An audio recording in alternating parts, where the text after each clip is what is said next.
amo de um modo cabal. Valeu-me o Senhor, ó mercê sem igual. Sou feliz, graças dou a Jesus. Sou feliz com Jesus. Sou feliz com Jesus, meu Senhor. A vida eu anseio do meu Salvador, que em breve virá me levar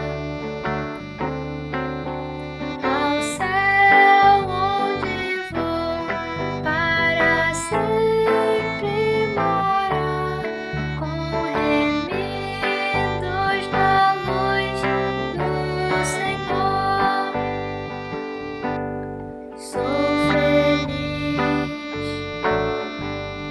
com Jesus.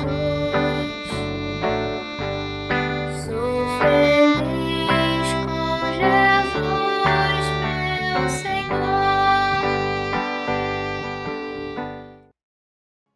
Boa noite, irmãos. Estamos aqui mais uma vez, sem a possibilidade de estarmos reunidos, mas louvamos a Deus por esse recurso que é a internet, que ainda assim possamos estar disseminando os nossos sermões por aqui para os irmãos. Antes de começar, eu gostaria de entrar em oração. Vamos lá. Senhor, te agradecemos, Pai, por tudo que o Senhor tem feito por nós, Pai. Te agradecemos pelo cuidado do Senhor e peço, Deus amado, que esse sermão, como todos os outros, Pai amado, venha falar no nosso coração e venha transformar, Pai amado, o nosso entendimento, Pai. Venha transformar, Deus amado, a nossa vida. É o que oramos e agradecemos ao Senhor por tudo que o Senhor nos tem dado. Em nome de Jesus, amém. Hoje estaremos finalizando o livro de Filipenses, da nossa série de Cartas da Prisão. No próxima semana já estaremos entrando em Colossenses. E o nosso texto hoje está no capítulo 4, verso 2 ao 23, que diz assim: O que eu rogo a Evódia e também a Sintique é que vivam em harmonia no Senhor. Sim, e peço a você, leal companheiro de jugo, que as ajude, pois lutaram ao meu lado na causa do Evangelho com Clemente e meus demais cooperadores. Os seus nomes estão no livro da vida. Alegrem-se no Senhor. Novamente direi, alegrem-se. Seja a amabilidade de vocês conhecida por todos. Perto está o Senhor. Não andem ansiosos por coisa alguma, mas em tudo pela oração e súplicas, e com ação de graças apresentem seus pedidos a Deus. E a paz que excede todo entendimento guardará os seus corações e as suas mentes em Cristo Jesus. Finalmente, irmãos, tudo que for verdadeiro, tudo que for nobre, tudo que for correto, tudo que for puro, tudo que for amável, tudo que for de boa fama, se houver algo de excelente ou digno de louvor, pense nessas coisas. Tudo que vocês aprenderam, receberam, ouviram e viram em mim, ponham-no em prática, e o Deus da paz estará com vocês. Alegro-me grandemente no Senhor, porque finalmente vocês renovaram o seu interesse por mim. De fato, vocês já se interessavam, mas não tinham oportunidade para demonstrá-lo.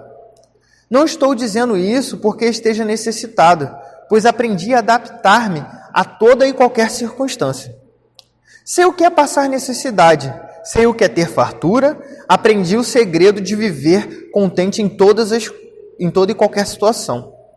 Seja bem alimentado, seja com fome, tendo muito ou passando necessidade. Tudo posso naquele que me fortalece. Apesar disso, vocês fizeram bem em participar de minhas tribulações. Como vocês sabem, Filipenses, nos seus primeiros dias no Evangelho, quando parti da Macedônia, nenhuma igreja partilhou comigo no que se refere a dar e receber, exceto vocês. Pois estando eu em Tessalônica, vocês me mandaram ajuda, não apenas uma vez, mas 2, quando tive necessidade. Não que eu esteja procurando ofertas, mas o que pode ser creditado na conta de vocês. Recebi tudo e o que tenho é mais que suficiente. Estou amplamente suprido, agora que recebi de Epafrodito os donativos que vocês enviaram. Elas são uma oferta de aroma suave, um sacrifício aceitável e agradável a Deus. O meu Deus suprirá todas as necessidades de vocês, de acordo com as suas gloriosas riquezas, em Cristo Jesus. A nosso Deus e Pai seja a glória para todos sempre. Amém. Saúdem a todos os santos em Cristo Jesus. Os irmãos que estão comigo enviam saudações. Todos os santos lhe enviam saudações, especialmente os que estão no palácio de César. A graça do Senhor Jesus Cristo seja com o espírito de vocês. Amém. É um texto extenso e com diversos assuntos.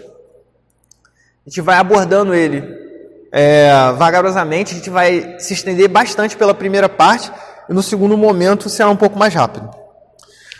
Eu sempre costumo trazer um filme, né, alguma reflexão, alguma coisa antes de começar os meus sermões. Dessa vez eu não vou trazer nenhum filme, o pessoal está reclamando que eu estou dando muito spoiler, o que é um absurdo, mas tudo bem. Eu vou falar de uma música que eu acho que todo mundo ouviu em algum momento, porque ela era da propaganda do supermercado Pão de Açúcar. Eu acho que tem uns 7, 6 anos que era isso. Era da Clarice Falcão. A primeira estrofe da música diz assim: o que faz você feliz? Você feliz, o que faz? Você faz o que te faz feliz? O que faz você feliz, você que faz. O título do meu sermão nessa noite é A Prática da Alegria. E por que eu trouxe logo de cara essa primeira estrofe da música da Clarice Falcão? Porque ela tem perguntas que são legítimas para a gente pensar. A primeira pergunta é: o que faz você feliz? E é uma pergunta que a gente tem que se fazer: o que faz a gente feliz? A outra pergunta que é complementar essa primeira é: você feliz, o que você faz? Quando você está feliz, o que é que você faz? E por fim, você faz o que te faz feliz? É uma pergunta que engloba muito. Essa é uma pergunta muito profunda se a gente parar para pensar essas três perguntas. E ela conclui com a seguinte frase: o que faz você feliz, você que faz. Existe uma mentira que ela perdura muito tempo no mundo. É uma mentira de Satanás, mas que muitos de nós acabam acreditando, que é de que o crente ele renuncia à felicidade na terra em troca de uma felicidade eterna. Mas isso é uma mentira. A verdade é que a gente vive uma felicidade eterna a partir de agora, a partir do momento que Cristo nos salvou. Então a resposta a essa pergunta: o que me faz feliz, é Cristo que me faz feliz. O que eu faço, eu me curvo diante de Cristo. Se eu faço o que me faz feliz, sim, eu faço o que me faz feliz, que é adorar o meu Salvador.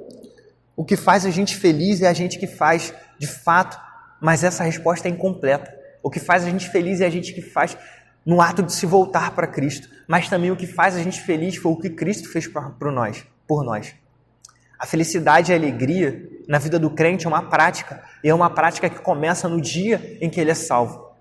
Mesmo que a gente venha ter sofrimentos, mesmo que a gente venha ter dor, ainda somos felizes, porque foi essa a vida para a qual o nosso Senhor nos chamou, uma vida de alegria. E a prática da alegria. Vamos relembrar o contexto dessa epístola. Como a gente tem visto, estamos no estudo dos sermões as epístolas da prisão. Então, Paulo estava preso, provavelmente em Roma. Os filipenses haviam mandado uma oferta para ajudar Paulo nesse momento que ele estava em dificuldade. E quem levou essas ofertas, quem levou esses donativos, foi Epafrodito, como a gente viu lá desde o capítulo 2, falando sobre isso. E Epafrodito provavelmente era o líder dessa igreja. O desejo dos filipenses não era somente que Epafrodito levasse esses donativos, mas também era que ele se tornasse um auxiliar de Paulo nesse momento. Porém, enquanto Epafrodito estava lá, Epafrodito adoeceu, a ponto de quase morrer, o que deixou Paulo muito entristecido. E essa notícia da doença de Epafrodito também chegou à comunidade de Filipenses, o que também trouxe tristeza a eles, porque Epafrodito era muito amado por eles. E, por fim, Paulo, com toda a situação, resolve mandar Epafrodito de volta para sua comunidade. E junto de Epafrodito, ele manda essa epístola.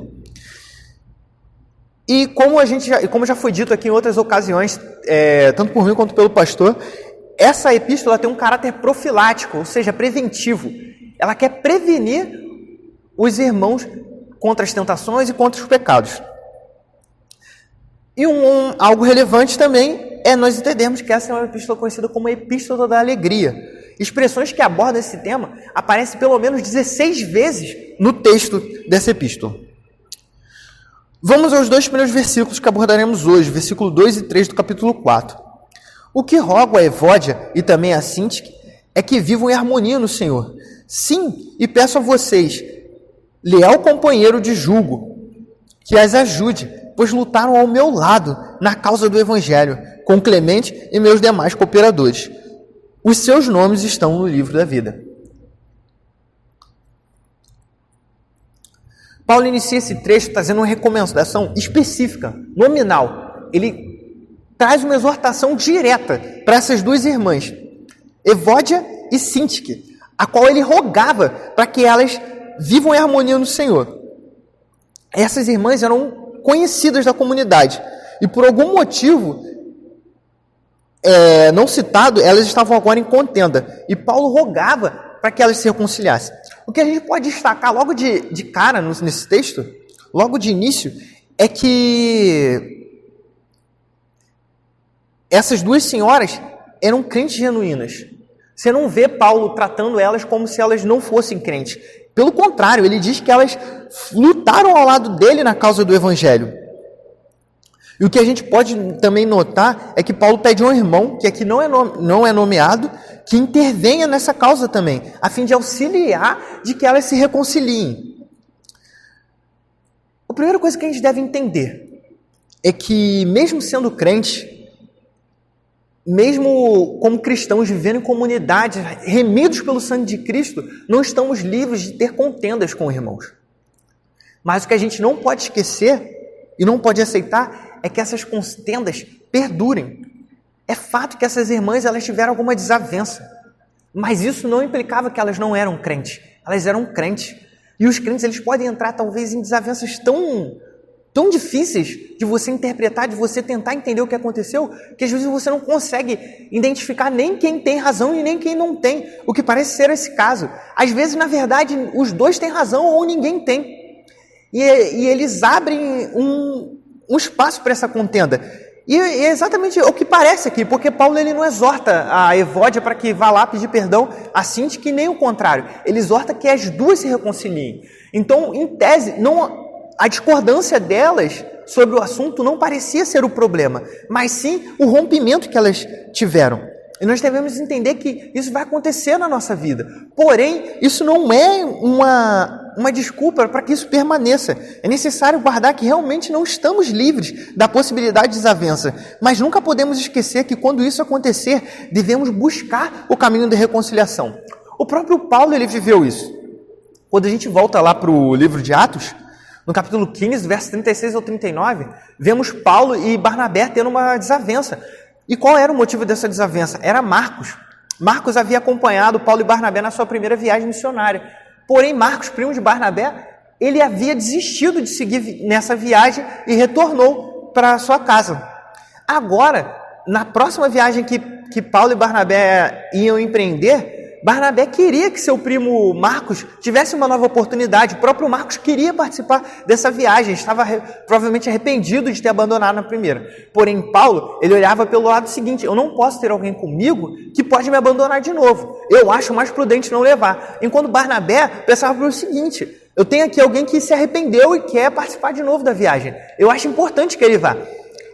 A gente não olhando assim, a gente não pode ver qual está certo e qual está errado. Os dois tinham motivos justos para terem opiniões diferentes. O fato é o seguinte, é que essa discordância foi tão grande entre os dois que houve um rompimento dali. É fato que depois disso, a gente não vê Paulo e Barnabé mais trabalhando juntos. Pelo menos não há relatos disso. Entretanto, essa separação, essa amargura, ela não permaneceu entre os dois. A gente pode ver no epístola de 1 Coríntios 9,6, Paulo, que é posterior a esse acontecimento, Paulo citando de maneira positiva a Barnabé. A gente pode ver também na epístola aos Colossenses, no capítulo 4:10, que Marcos está em companhia de Paulo. Marcos, que tinha sido o pivô dessa discussão, agora está em companhia de Paulo. No capítulo 4 da epístola de 2 Timóteo, a gente vê Paulo falando que Marcos era precioso, era importante para ele, era um importante auxiliar para ele. Então a gente pode ver que apesar de ter acontecido essa tamanha dissensão entre Paulo e Barnabé, ela não permaneceu. Mas o fato é que isso vai acontecer algumas vezes na nossa vida. E não somente acontecer algumas vezes na nossa vida, como às vezes na vida de um irmão. E é isso que Paulo faz aqui, ele convida a esse irmão não nomeado para que também intervenha. Às vezes pode ser que a dissensão não aconteça entre mim e um irmão, mas pode acontecer entre um amigo meu, um irmão meu e outro irmão. E como eu, como crente, vou ver essa situação sem que eu venha tentar intervir e ajudar que haja reconciliação, sabendo que esse é o melhor caminho. Esse é um ponto que a gente deve ter em mente. Ainda nesses 2 versículos eu quero fazer um rápido comentário sobre esse trecho, em que Paulo começa a descrever que Clemente, que as irmãs haviam ajudado com Clemente e os demais cooperadores. Os seus nomes estão no livro da vida. Na sexta-feira eu vi uma frase na internet que eu acredito que estava atribuída ao Russell Shedd, e ela dizia o seguinte: os heróis são famosos, mas os santos são anônimos. Paulo começa aqui nesse trecho a falar que as irmãs Evódia e Síntike o haviam auxiliado junto com Clemente e os demais irmãos, os demais companheiros. O que a gente sabe acerca desses demais companheiros? Os nomes deles não estão aqui. É a primeira coisa que a gente sabe. Os nomes deles não estão escritos na epístola. Eles não foram eternizados aqui nesse livro, como foram muitos outros irmãos, como o próprio Clemente, como o próprio Evódia e Síntike, como Lucas, como outros que aparecem têm os seus nomes citados na Bíblia. Não, os nomes deles não foram citados na Bíblia. Porém, a gente sabe outra informação com precisão acerca desses irmãos, que apesar dos seus nomes não estarem citados aqui no livro da Bíblia, eles estão escritos, eles estão arrolados no livro da vida, na eternidade. Eles não tiveram a fama, talvez, se é que a gente pode chamar de fama, de ter seus nomes escritos aqui na Bíblia. Mas eles tiveram o seu nome escrito aonde importava. Nem sempre a gente vai aparecer pelo que a gente fez em prol do reino. Na verdade, a grande maioria de nós vão passar como os ocultos nesse mundo. Mas se Cristo nos salvou, temos a certeza, o nosso nome está no livro da vida. E é lá que importa estar. Nós não precisamos da fama dessa terra. Nós temos o nosso nome escrito no livro da vida. O verso 4, Paulo diz o seguinte: alegrem-se no Senhor. Novamente direi, alegrem-se. Enquanto eu vou preparando o sermão, eu sigo um roteiro, e uma parte desse roteiro eu procuro qual parte do texto que eu estou escrevendo se conecta com o Evangelho. E esse versículo não parava de saltar aos meus olhos. Qual parte se conecta e fala explicitamente do Evangelho? Alegrem-se no Senhor. Novamente direi, alegrem-se. A igreja de Paulo viveu um momento crítico naquele instante. Paulo estava preso e não sabia qual seria o destino, se ele seria condenado ou não. O cristianismo em si agora estava exposto diante do governo e muito em breve ele seria julgado se seria uma religião lícita ou ilícita. E dependendo do que fosse o resultado desse julgamento, se ela se tornasse uma religião ilícita, haveria perseguição indiscriminada contra eles. E isso também gerava tensão. Fora, ademais, as perseguições que eles já vinham sofrendo desde antes. E tudo isso afligia aquela igreja. Tudo isso era um motivo para deixar eles ansiosos, para deixar eles preocupados. Não faltavam motivos para a tristeza. E Paulo, o que estava preso, o que estava mais sofrendo naquele momento, já havia sofrido muito em prol do Evangelho, diz o seguinte: alegrem-se. Alegrem-se no Senhor. E só para garantir que eles haviam entendido, ele diz mais uma vez: alegrem-se. De fato, a vida nos proporciona diversas situações difíceis e incertezas que, sem dúvida alguma, nos empurram para a tristeza. Mas Deus nos salvou para a alegria. Porém, como vamos viver uma vida alegre em meio a tanta tristeza e em meio a tanta dor que nós passamos nessa terra? Como nós vamos fazer isso? Paulo ele responde o modo pelo qual nós devemos viver em alegria. Alegre-se no Senhor. Temos muitos motivos para a tristeza, mas temos a promessa de Cristo. Temos na promessa de Cristo um motivo infinito de alegria. Porque quando eu olhei para esse texto, eu de pronto, eu conectei e vi, caramba, o Evangelho está exposto aqui. Alegrar-se no Senhor é alegrar-se nas promessas do Cristo, que um dia morreu em meu lugar e garantiu que me deu uma nova vida. E de fato eu vivo uma nova vida. E não somente isso, me garantiu que um dia Ele há de retornar e me salvar. E não haverá mais dor, não haverá mais lágrimas, mas haverá a vida eterna, a alegria no Senhor. Eu tenho motivo para me alegrar. Eu me alegro no Senhor. Isso é o Evangelho. Nós que somos crentes, vivemos uma vida de alegria, porque nós sabemos que Cristo, o nosso Salvador, um dia há de voltar. Que é um motivo de alegria maior do que esse? Como as tristezas dessa terra podem superar uma promessa tão maravilhosa, que é a promessa de Cristo para nós? Ou acreditamos nisso, ou não acreditamos. Não há outra opção. Mas nós temos sim um motivo para nos alegrar. Alegrar no Senhor. Temos muitos motivos para a tristeza. Mas a promessa de Cristo supera todas elas. Mesmo que tudo esteja ruim, nós sabemos que Ele vai voltar. Então que nós olhemos para o alto e vejamos lá a nossa esperança. Jesus nos salvou. Se alegre. Vocês entenderam? Se alegrem. Se alegrem no Senhor. Nos versos 5 e 7 é dito assim: seja a amabilidade de vocês conhecida por todos. Perto está o Senhor. Não andem ansiosos por coisa alguma, mas em tudo, pela oração e súplicas e com ação de graças, apresentem os seus pedidos a Deus. E a paz de Deus, que excede todo entendimento, guardará os seus corações e as suas mentes em Cristo Jesus.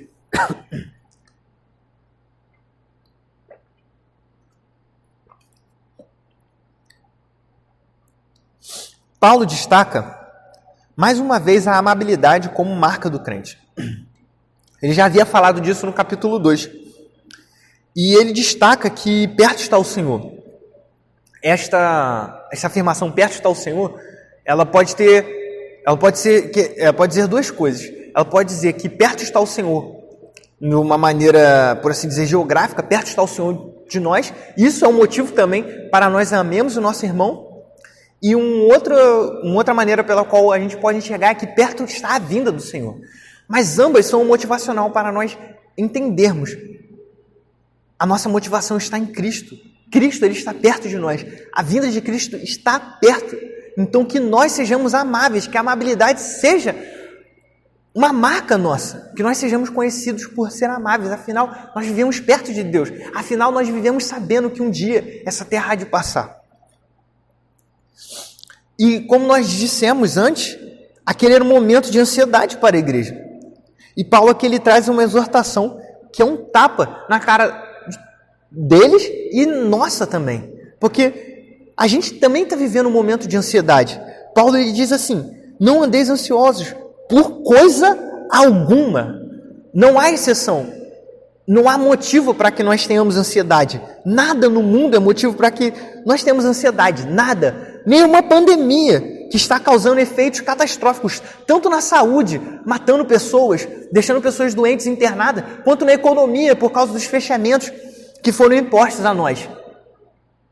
Mesmo que isso esteja gerando um caos, mesmo que a gente tenha essa ansiedade de saber o que vai ser da minha família, o que vai ser do meu emprego, o que vai ser de como eu vou dar o sustento para minha família, o que vai ser dos meus pais que são mais velhos, ou dos meus avós. Mesmo nesse meio, mesmo nesse caos que estamos vivendo atualmente, não é uma exceção para que nós tenhamos ansiedade. Paulo diz: não andei ansiosos por coisa alguma. Não devemos nos entregar à ansiedade. Parece fácil falar isso. Parece fácil você falar, né? Talvez, no meu caso, por eu ter talvez um emprego estável, é fácil falar que não é para andar ansioso. Eu sei que é difícil. Eu tenho muitos outros motivos também que me deixam ansioso. Na verdade, nos últimos dias, eu lutei contra a ansiedade. Eu passei pelo menos 2 madrugadas acordado até as 4 horas da manhã lutando contra a ansiedade. É duro o que eu vou dizer. A gente, no passado, ouvia se tratar essas coisas como pecado. Recentemente, a gente começou a tratar um eufemismo e trata a ansiedade como um erro. Irmãos, a ansiedade é um pecado. E ponto. Então, na madrugada, quando eu estava lutando contra a ansiedade, eu estava lutando contra o pecado. E só o fato de eu estar acordado até as 3 horas da manhã, 4 horas da manhã, lutando contra a ansiedade, quer dizer que eu já havia me entregado a ela e tinha cedido ao pecado. A ansiedade é um pecado. Isso é duro, mas a gente tem que encarar isso como ela é. A gente não deve se entregar para a ansiedade.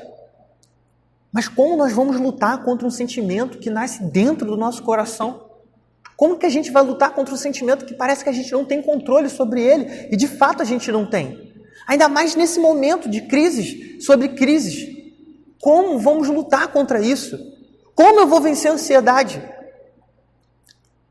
Paulo responde aqui. Ele não simplesmente diz que nós vamos vencer a ansiedade pela nossa força. Ele fala para que a gente não andar ansioso por nada, mas em tudo, pela oração e súplicas e com ação de graças, apresentem seus pedidos a Deus.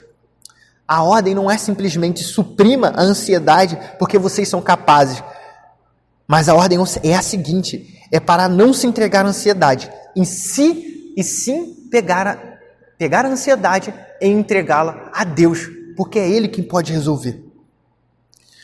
Quando nos entregamos à ansiedade, e agora vocês vão entender porque eu falei que a ansiedade é pecado, estamos dizendo que não acreditamos em Deus. É como se entregar à ansiedade, é como dizer: eu acredito em Deus, mas não acredito que Ele é poderoso. Ou é como se dizer: eu acredito em Deus, mas não acredito que Ele me ame. Eu acredito em Deus, mas não acredito que Ele é bom. Quando a gente se entrega para a ansiedade, a gente está querendo dizer que ou Deus é fraco, ou Deus é mentiroso, ou Deus não é bom.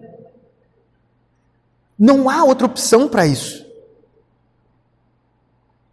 Quando a gente se entrega para a ansiedade, é simplesmente ignorar o que Jesus falou acerca de nós e os lírios do campo e as aves do céu.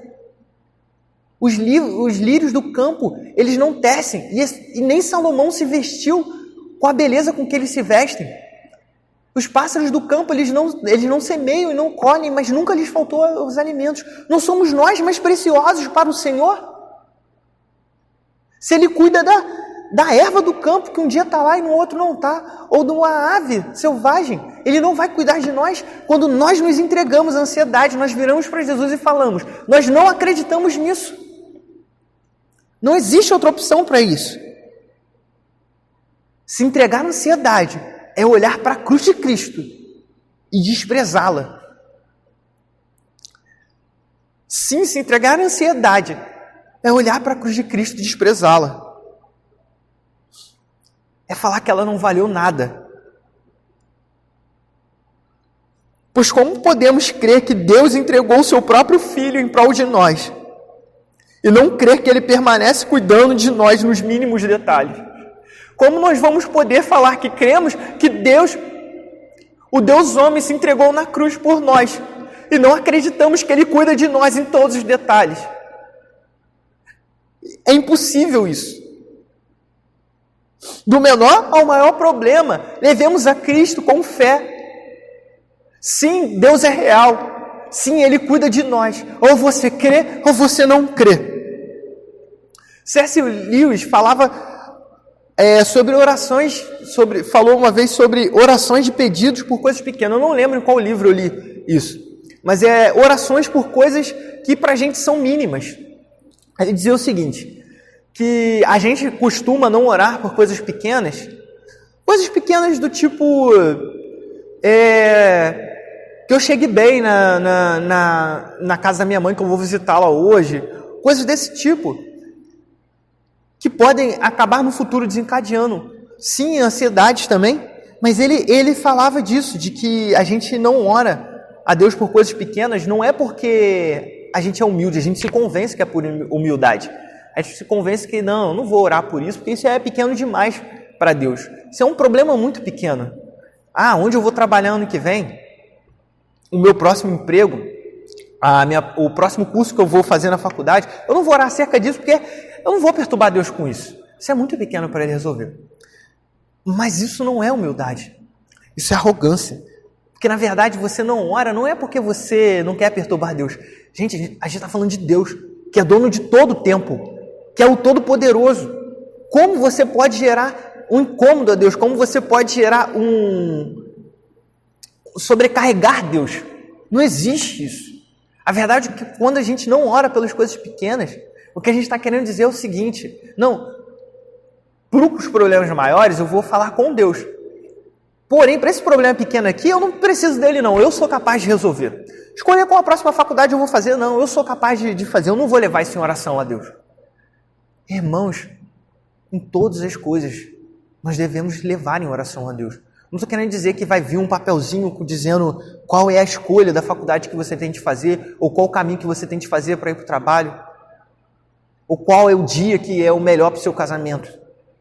O que eu estou querendo dizer é que sim, você deve confiar em Deus. Você deve se voltar para Deus. Em qualquer coisa, das grandes à pequena. Ou você confia que Deus é poderoso, ou você não confia. E o que a gente pode ver isso? Que quando a gente entrega as nossas ansiedades a Deus, a paz de Deus, que excede todo entendimento, guarda os nossos corações e as nossas mentes em Cristo Jesus. Paulo nos diz isto. Quando nós nos entregamos a nossa ansiedade a Deus, quando nós levamos todas as coisas diante de Deus, nós recebemos essa paz que excede todo entendimento. Essa paz é fruto da confiança de Deus. Esta paz é o oposto da ansiedade. Então, aqui está proposto o seguinte, sim, a ansiedade vai sempre tentar nos atacar. E a ansiedade é muito ruim. Ninguém acha a ansiedade boa. Deus, Ele propõe que a gente troque essa ansiedade pela paz de Cristo. Então, que nós aprendamos a viver assim. Levar as nossas ansiedades diante de Deus. Fujamos desse pecado.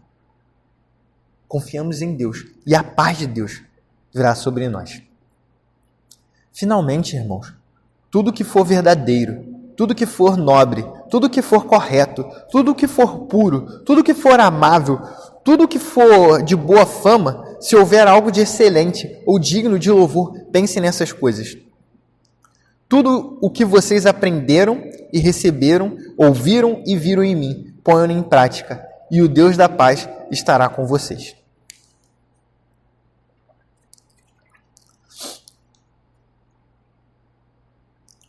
No verso 8, a gente vê aqui Paulo propondo uma espécie de filtro do que a gente deve pensar. É engraçado que enquanto eu leio isso daqui, eu sempre penso na linguagem básica do Excel, de programação. Porque é isso, sabe? Às vezes a gente está aflito também sobre o que pensar, sobre como nos portarmos. Talvez esse seja uma dúvida na vida de todo crente. Será que eu dedicar tempo meu pensando nisso é bom? O que eu vou pensar? Por que eu vou dedicar a minha vida? É engraçado, Paulo aqui ele está mudando de assunto e ele está entrando nas últimas orientações dele. E ele começa orientando o que vocês devem pensar, o que deve ser, para onde a vida de vocês deve estar voltada. Por que eu falei de linguagem de computação? É que aqui Paulo propõe um filtro simples.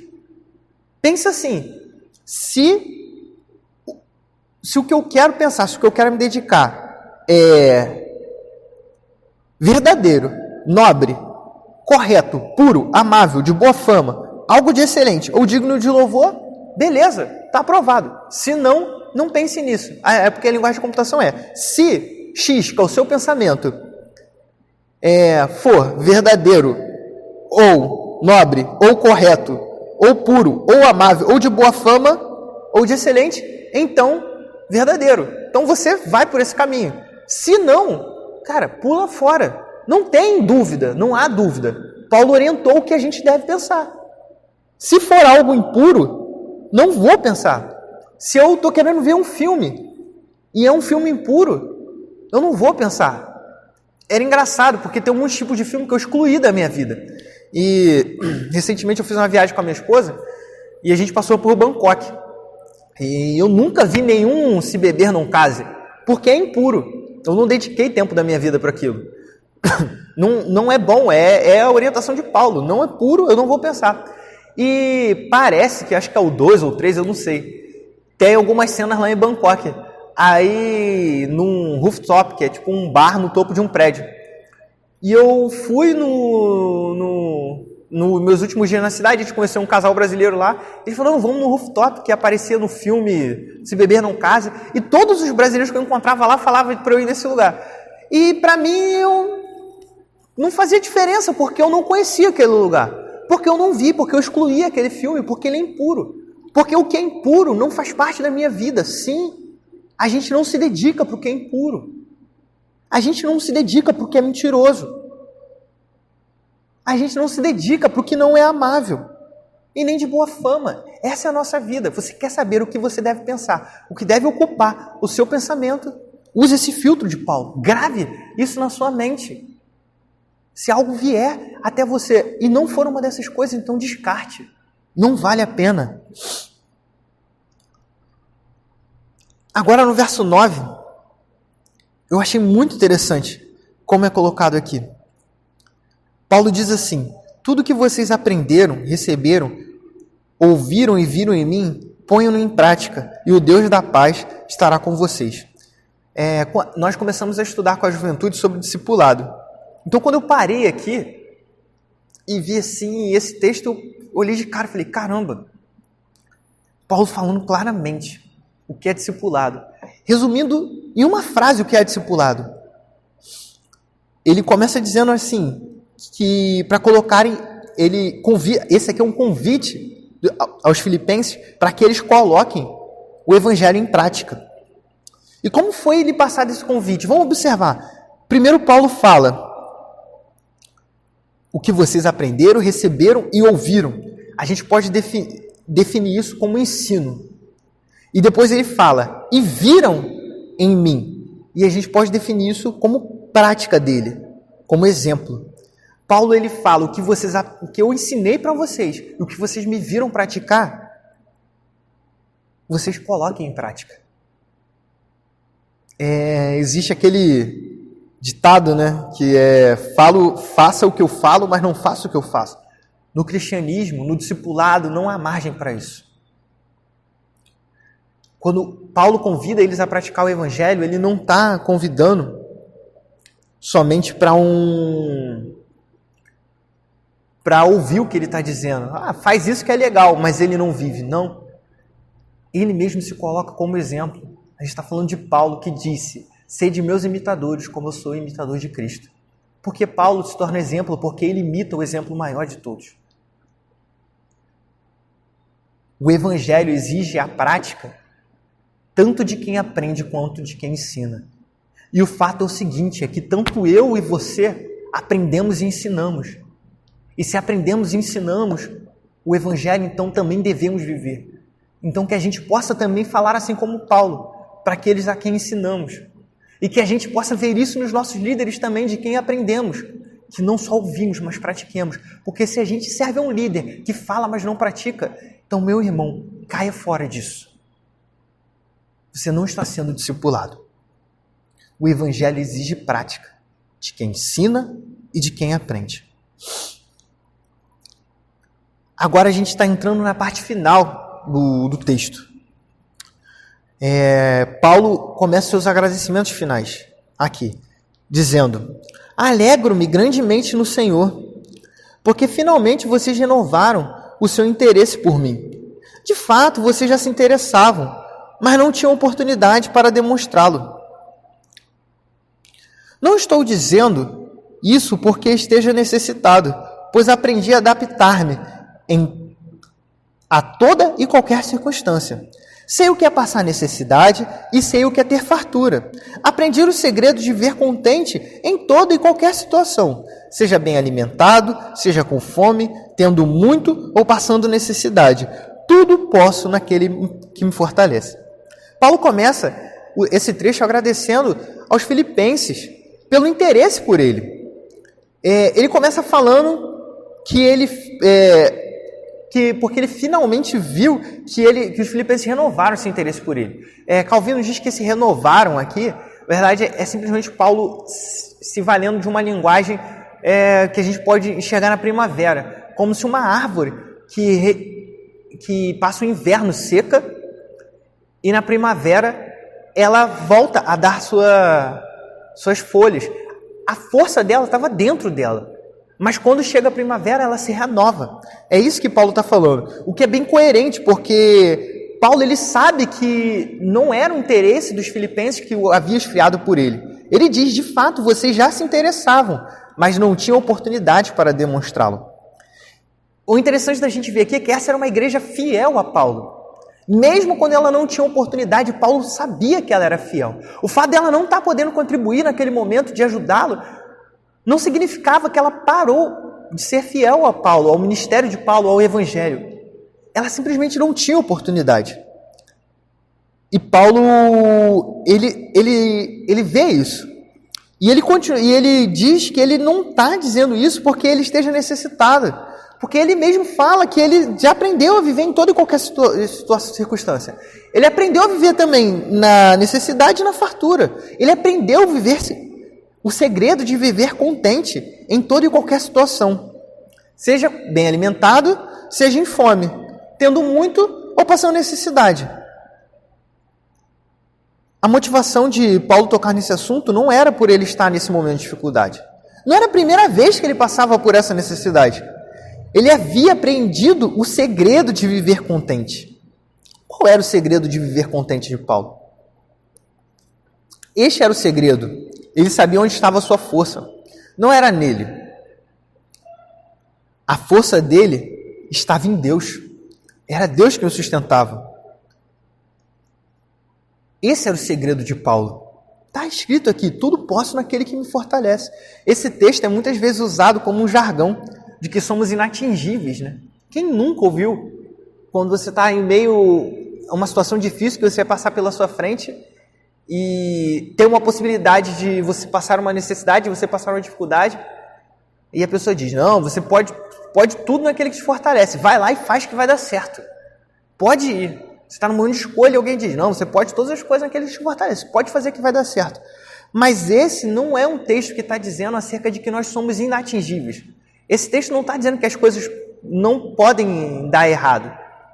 Ele está dizendo que mesmo que elas deem errado, mesmo que você esteja em necessidade, Deus vai estar te fortalecendo para suportar isso. É muito contrário, o texto não diz que não somos inatingíveis, na verdade é o contrário.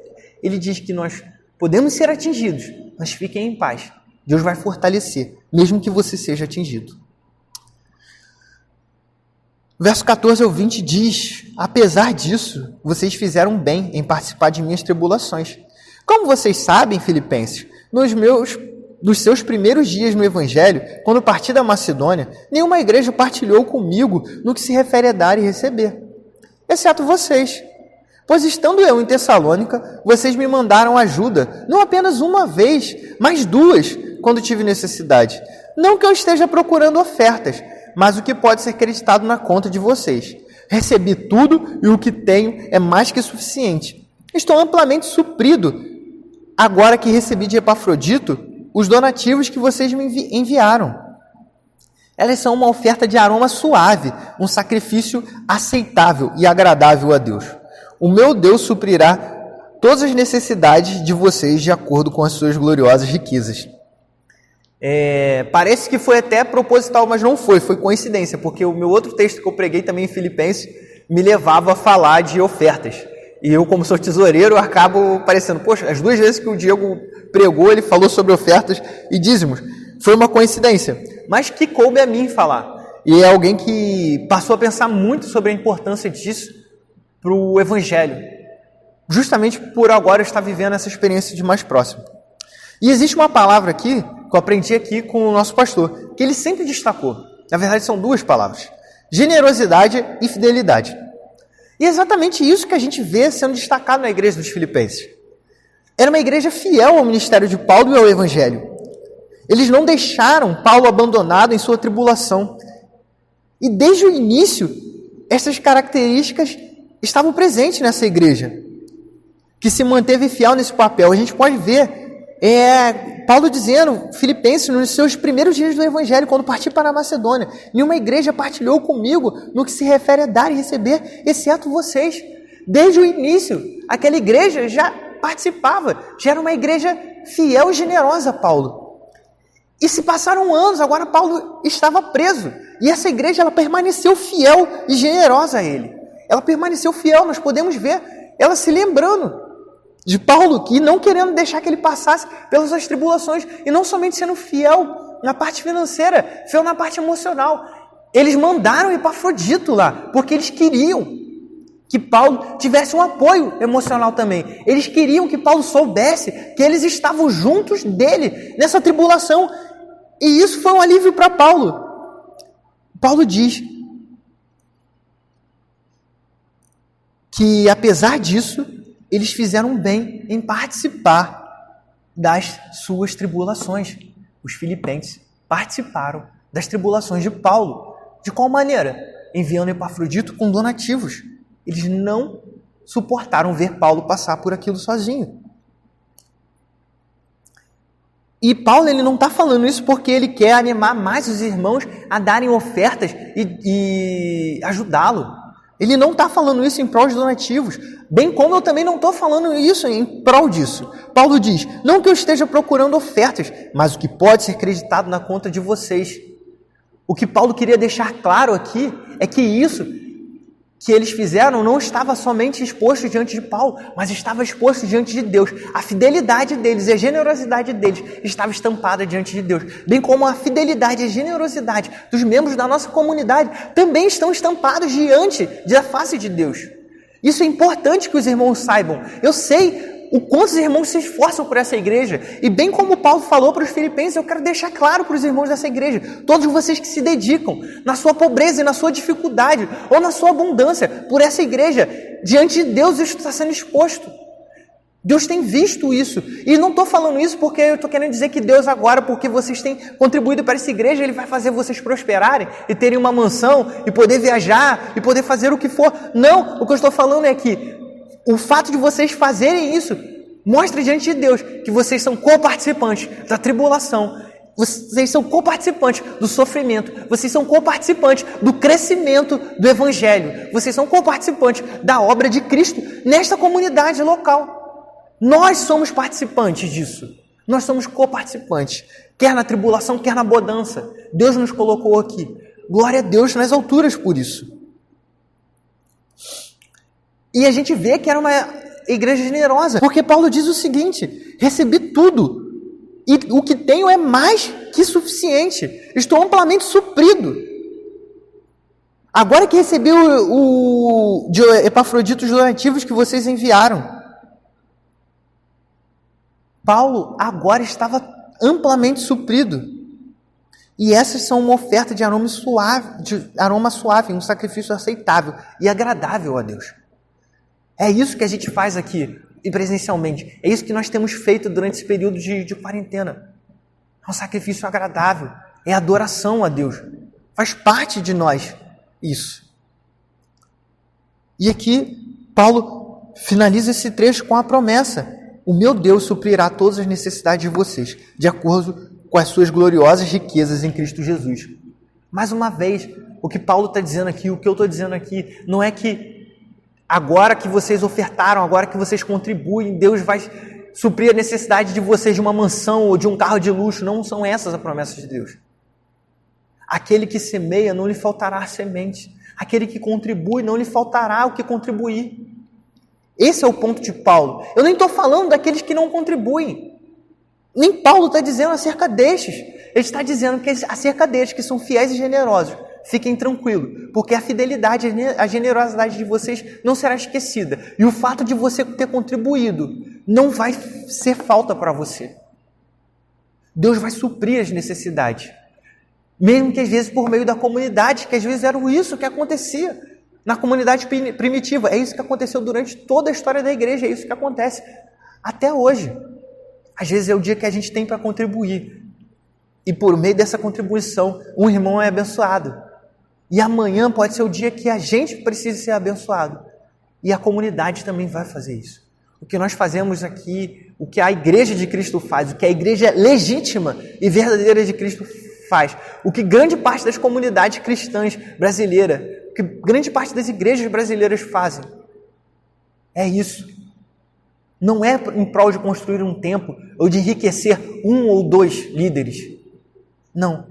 É de fato para que o evangelho se propague por essa terra, para que Cristo seja pregado, para que essa comunidade sobreviva, para que essa comunidade cresça em graça, em comunhão. Esse é o nosso objetivo.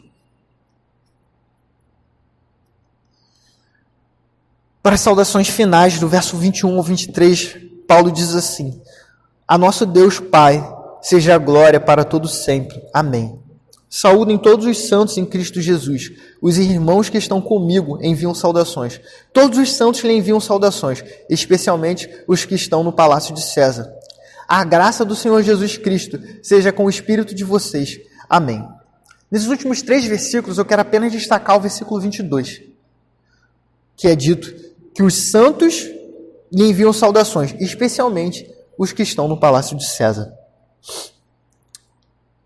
A prisão de Paulo abriu essa grande porta para a pregação do Evangelho. Foi por meio da cadeia de Paulo que o Evangelho chegou dentro do palácio. O Evangelho foi alcançando lugares inimagináveis.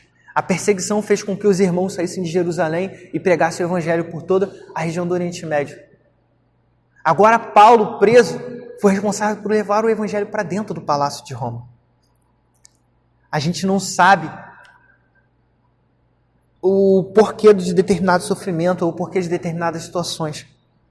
Paulo não sabia. E o fato da perseguição contra ele se intensificar validava mais a mensagem dele. Ele não sabia o final da história. Nós ainda não sabemos o final da história. Mas é fato que Deus sabe e Deus cuida de nós. Paulo não foi preso em vão. O seu sofrimento, nosso sofrimento não é em vão. Tudo que nós estamos vivendo hoje não é em vão. Deus controla todas as coisas, Deus é bom. Nós temos que confiar. Eu separei algumas aplicações do texto. É um texto grande, por isso eu falei algumas, nem numerei. Primeiramente, eu gostaria de relembrar os irmãos, que os irmãos ficassem com isso na mente. De uma aplicação seria restaurar a comunhão entre irmãos. Isso é uma responsabilidade do crente. E não somente do crente que está em conflito, mas de toda a comunidade. Nós devemos auxiliar que os irmãos se reconciliem. E não auxiliar que os irmãos ampliem a sua rixa. Para ser um pouco mais claro, nós devemos ser aquele que chega no irmão e fale: amado, não é assim. Vamos pensar direitinho, vamos enxergar pelo lado daquele irmão que é crente também. Eu estou falando de 2 crentes. A gente não deve ser aquele que chega e fala: não, fulano está errado mesmo. Se eu fosse você, eu não se acertava com ele não. Até ele vir pedir perdão. Não, esse não é o nosso papel. O nosso papel é trazer a comunhão. O nosso papel é que nós sejamos amáveis. O nosso papel é reconciliar. Sim, nós vamos ter conflitos. Alguns vão ser difíceis depois de conviver. De fato. Mas não pode existir a separação de nós para com o irmão. Não são 2 céus. Não são 2 países no novo céu e na nova terra. Não é, beleza, a gente vai ser salvo, mas eu vou ficar num canto e não quero encontrar com o irmão. Não, não é para isso que Cristo nos chamou. Nós somos um corpo. E se meu dedinho se separar dessa mão, ele não faz parte do meu corpo. A ansiedade. Se o que eu disse até agora ainda não convenceu os irmãos da ansiedade, eu quero lembrar aos irmãos talvez um atributo de Deus que os ajude aí por esse caminho. Deus é santo. Deus é santo. Esse é um atributo de Deus. A santidade de Deus deve ser uma motivação para que nós não andemos ansiosos. Porque se Deus é santo e Ele é todo-poderoso, então, obrigatoriamente, Ele vai fazer o que é bom para nós. Não existe outra possibilidade. Ou acreditamos que Deus é santo, ou não acreditamos. Mas se acreditamos que Deus é santo, então confie. Confie nele. Confie no que Ele tem feito na sua vida. Porque Ele é santo. Lembre-se disso. Deus é santo. O discipulado não é só um discurso bonitinho. O discipulado não é só você dizer que uma mensagem bonitinha, o evangelho é um discurso bem fechadinho, direitinho. Não. Para o discipulado vai exigir que você pratique. O discipulado exige a prática do cristão. O evangelho não é só um discurso, é vida. É vida prática. Que nos apeguemos à fidelidade e à generosidade. Sejamos fiéis e generosos e confiamos em Deus nesse sentido. E por fim, busquem a alegria. Como a gente leu lá no começo, a música da Clarice Falcão, o que faz você feliz, você feliz, o que você faz o que te faz feliz, o que você faz, o que faz você feliz, você que faz.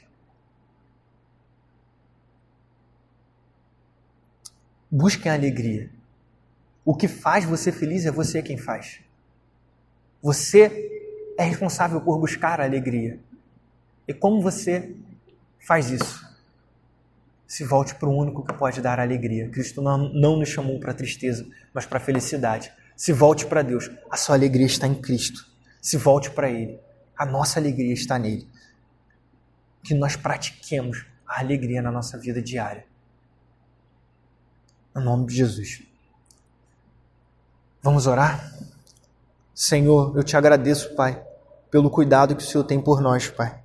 E clamo ao Senhor, Pai, para que nós colocamos a alegria como parte da nossa vida, para que nós relembremos que o Senhor nos deu a verdadeira alegria e para que nós a coloquemos em nosso coração e a busquemos dia após dia. Que nós vivamos a alegria como crentes, Pai. O Senhor nos salvou para a alegria. Louvamos ao Teu nome, Pai, por tudo isso, por o Senhor nos preservar nesse momento e por o Senhor cuidar de nós. Que possamos viver assim, Pai, esperando o dia em que o Senhor há de retornar dos céus e nos levar para a vida eterna contigo. Em nome de Jesus. Amém.